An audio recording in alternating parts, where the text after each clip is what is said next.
Hello friends, कैसे हैं आप लोग। आई होप आप लोग ठीक होंगे।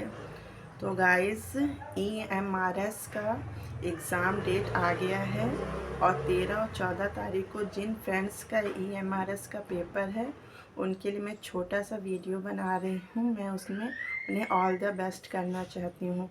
गाइस, जिनका पेपर है उन्होंने तो अपना एडमिट कार्ड निकाल ही लिया होगा, पता चल गया होगा कि उनके एग्ज़ाम सेंटर कहाँ पे है। और 10 दिन पहले तो एग्ज़ाम सिटी पता ही चल गई थी। तो गाइस, सब लोग अपने एग्ज़ाम सेंटर पे पहुंच ही गए होंगे। तो गाइस, आप सभी को मेरी तरफ से ऑल द बेस्ट। बहुत ध्यान से अपना पेपर करिएगा, सॉल्व करिएगा। गाइस, मेरा भी EMRS का पेपर था। मेरा भी सिटी जो था वो गोरखपुर गया था, लेकिन किसी कारणवश से मैं ये पेपर नहीं दे पा रही हूँ। तो एज ए फ्रेंड बस मैं यही सलाह देना चाहूँगी कि आप लोग एग्ज़ाम सेंटर पे कम से कम 2 घंटे पहले ही पहुँच जाइएगा, और घर से भी 2 घंटे पहले ही निकलिएगा, जिससे कोई ट्रैफिक हो तो कोई मतलब समय से आप एग्ज़ाम सेंटर पे पहुँच जाए। जब एक बार एग्ज़ाम सेंटर पे समय से पहुँच जाएंगे ना, तो माइंड एकदम रिलैक्स हो जाएगा, माइंड थोड़ी देर एकदम फ्री हो जाएगा। फिर आप अपने रूम में जाइएगा सेंटर में, वहाँ पे OMR शीट बहुत ध्यान से भरिएगा गाइस, क्योंकि जब हम सेंटर में जाते हैं ना क्लास में, तो बहुत ज़्यादा घबरा जाते हैं और सबसे पहले हम OMR शीट में ही भरने में गलती कर देते हैं। अगर एक बार उसमें गलती होगी तो पूरा पेपर बेकार हो जाएगा। जितनी मेहनत हम करते हैं ना, सारी मेहनत बेकार हो जाएगी, क्योंकि पहले तो वही चेक होगा, उसी से हमारा हर चीज़ तय होगा। तो आपको गोले जो है वो बहुत सही से भरने हैं और बहुत ध्यान से भरना है। अपना नाम जो भी पूछा जाए, गोला सही सही भरिएगा गाइस। और उसके बाद से अपना पेपर सॉल्व करना शुरू कीजिएगा। और पेपर भी बहुत ध्यान से पहले पढ़िएगा और उसके बाद ही सॉल्व करिएगा।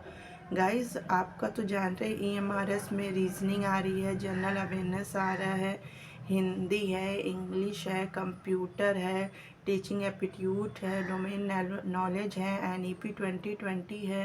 इतने सारे पोर्शन आप लोग को कवर करने हैं। तो गाइस, जो आपका टफ हो उसको पहले थोड़ा सा बाद में करिएगा, मगर जो आपको आता हो पहले कर लीजिएगा। थोड़ा रीजनिंग में ही समय लगेगा, बाकी तो सब पढ़ पढ़ के ही करना है, क्वेश्चन समझ के ही करना है। और लैंग्वेज पे तो खासकर ध्यान दीजिएगा, जो हिंदी इंग्लिश भरना है, क्योंकि उसी से ही तय होगा कि हमारी आगे कॉपी चेक होगी कि नहीं। क्योंकि TGT को 12 नंबर और PGT को 8 नंबर चाहिए। अगर ये नंबर आ गए तभी अभी आपका आगे पेपर चेक होगा। तो बहुत ध्यान से पहले लैंग्वेज का पेपर सॉल्व कीजिएगा और उतना ही करिएगा जितना आपको आता हो। 12 नंबर आता हो, 15 नंबर आता हो, बस उससे ज़्यादा लालच मत करिएगा। आपको पता होगा कि हाँ, मेरा 12 नंबर सही हो गया है, तो वहीं पे छोड़ दीजिएगा। आपकी कॉपी आगे चेक हो जाएगी, नहीं तो फिर वहीं पे गड़बड़ हो जाएगी और कॉपी आगे चेक ही नहीं होगी, भले आपने कितना ही बढ़िया पेपर सॉल्व किया हो। उसके बाद से अपना बाकी जो सब्जेक्ट है उसका क्वेश्चन आंसर सॉल्व कीजिएगा। और गाइस, जो क्वेश्चन आपको 100% आता हो, हाँ ये मुझे आता है, ये सॉल्व करूँगा, तो इसमें गलती होने को वो क्वेश्चन पहले सॉल्व करिएगा। बाकी जो ऑप्शन में आपको डाउट हो, जैसे कि 4 ऑप्शन होते हैं, उसमें 2 पता है कि ये तो हो ही नहीं सकता, फिर ये 2 ऑप्शन 50-50 चांस है, तो उसमें आप थोड़ा सा रिस्क ले सकते हैं, मगर सारे क्वेश्चन में रिस्क लेने की ज़रूरत नहीं है। और तुक्का लगाने की तो बिल्कुल ज़रूरत नहीं है। तुक्का लगाएंगे ना तो सारा पेपर गड़बड़ हो जाएगा। कहीं आपने 70 सॉल्व किए हैं और सही कहीं गलत हो गया तो जब 40 पे आ जाएंगे, क्योंकि सही भी आपके कट हो जाएंगे, क्योंकि निगेटिव मार्किंग भी है, उससे भी बचना है। तो बहुत संभल के अपना पेपर सॉल्व करिएगा आप लोग। और आपका पेपर कैसा हुआ वो कमेंट बॉक्स में लिखिएगा। और हाँ, पेपर कठिन था, हार्ड था, सरल था, जो भी हो अपने कमेंट में मुझे ज़रूर बताइएगा। मैं तो जा नहीं पा रही हूँ।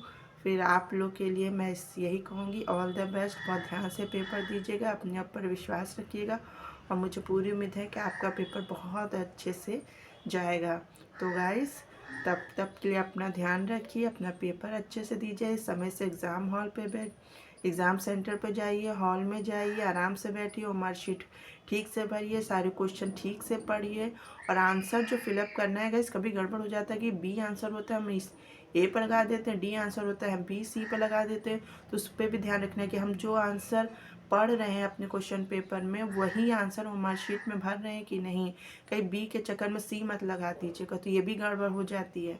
तो बहुत ध्यान रखिएगा गाइस, नहीं तो आते हुए भी पूरा पेपर ख़राब हो जाएगा। ठीक है गाइस, तो अपना ध्यान रखिए, अच्छे से पढ़िए और अपना पेपर बढ़िया से दीजिए। All the best.